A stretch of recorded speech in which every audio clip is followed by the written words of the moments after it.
Recently, I have seen a number of published reports in which the subject is Trump administration seeks to loosen hiring requirements to beef up the United States Border Patrol. According to an internal memo dated February 17, 2017, laxer standards are needed to expand the number of Border Patrol agents, but they're saying that this could come at a cost in security. Now, as part of this 5-page memo from CBP Acting Commissioner Kevin McAleenan, changes to hiring standards are urgently needed if the agency is to expand as now from 19,627 Border Patrol agents to about 26,370, he said in an interview with Foreign Policy recently. He emphasized, Secretary Kelly has made it absolutely clear we are not going to lower standards to speed up our hiring.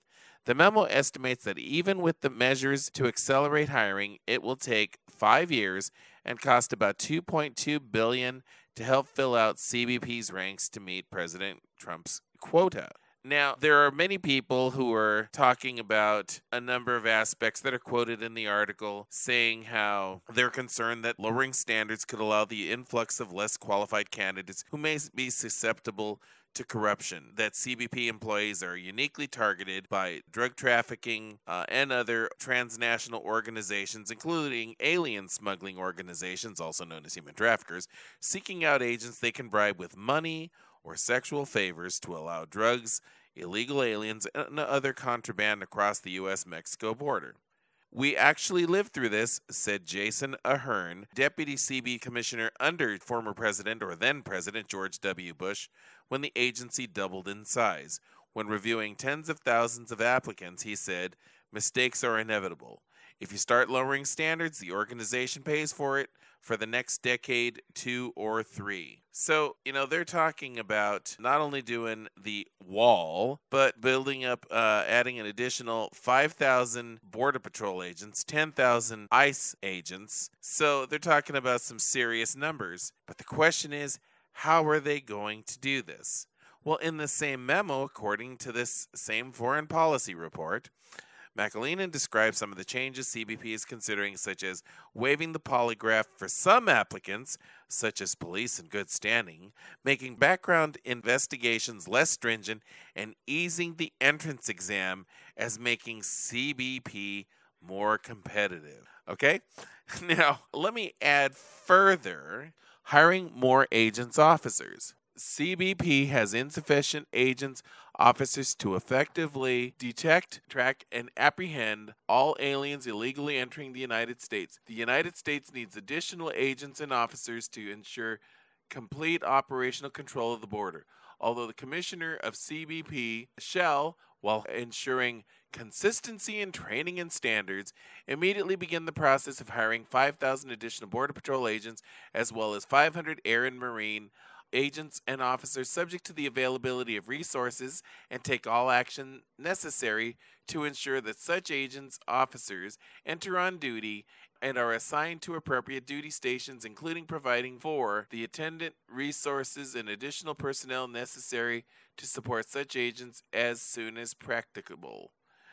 Human Capital Leadership and CBP and ICE, in coordination with the Undersecretary for Management, Chief Financial Officer, and Chief Human Capital Officer, shall develop hiring plans for balanced growth and interagency attrition by integrating workforce shaping and career paths for incumbents and new hires.